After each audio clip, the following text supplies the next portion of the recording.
Un enfant qui rit, c'est le son le plus pur au monde, non? Un son qui promet la vie, l'avenir. Mais imaginez un instant que ce rire ne soit qu'un écho dans le vide. 47 mères ont été condamnées pour avoir inventé leur propre enfant. 47 enfants ont été vus par des centaines de témoins.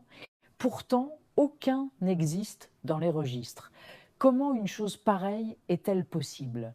Comment un être humain peut-il exister aux yeux de tous, sauf pour la réalité elle-même? Les preuves sont là, fragiles, granuleuses, comme des souvenirs qui s'effacent, une vidéo amateur dans un parc. Une petite fille qui court, ses cheveux blonds flottant dans le soleil, on l'entend rire. Mais quand son visage se reflète dans la vitre d'un bus, il n'y a rien. Juste une surface lisse, sans yeux, sans bouche. Une caméra de sécurité dans un supermarché montre une mère tendre un billet à la caissière. La caissière, à son tour, sourit et rend la monnaie. À l'espace vide, à côté de la femme, une photo Polaroid instantanée d'un moment de bonheur. La fillette sourit à pleines dents. Mais le négatif, lui, ne ment pas. Il montre une chaise vide.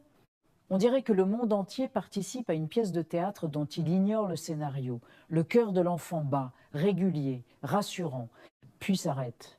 Au tribunal, la vérité officielle est proclamée froide et tranchante. La mère est sur le banc des accusés, le visage noyé de larmes. La voix du juge résonne. Aucun acte de naissance, aucun ADN, aucune empreinte scolaire. Votre fille n'a jamais existé, l'existence est réduite à un tas de paperasses. Sans document, vous n'êtes personne.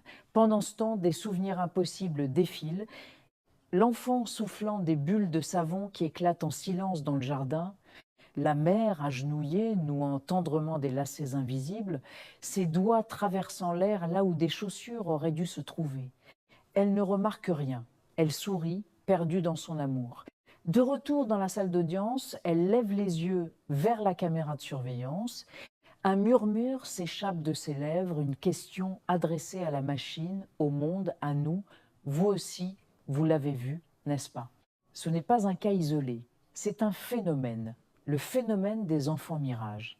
Partout sur le globe, les caméras capturent des fantômes. À Paris, un chauffeur de bus pile net pour éviter une fillette qui traverse la rue. Il sort, paniqué, il n'y a personne. À Tokyo, une caméra de surveillance ferroviaire filme une enfant, seule sur un siège. À l'arrivée du train, le siège est vide. À New York, une nounou pousse une poussette vide, murmurant des mots doux à une petite Lily qui n'est pas là. Dans sa cellule, la mère condamnée trace une silhouette sur le mur froid. Un simple bonhomme. Elle recule. Et le dessin bouge. Le bonhomme lui fait un signe de la main. Un rire d'enfant, clair et unique, résonne une dernière fois. Puis, le silence absolu. En 2025, Interpol a officiellement classé 89 cas d'enfants mirages. Des êtres perçus par des dizaines de témoins, capturés par des caméras, mais sans aucune trace biologique. Leur seule caractéristique commune, chaque mère condamnée a été libérée après avoir cessé de croire en leur existence. Si tu arrêtes de me voir, est-ce que je disparais ou est-ce que c'est Théoui qui disparaît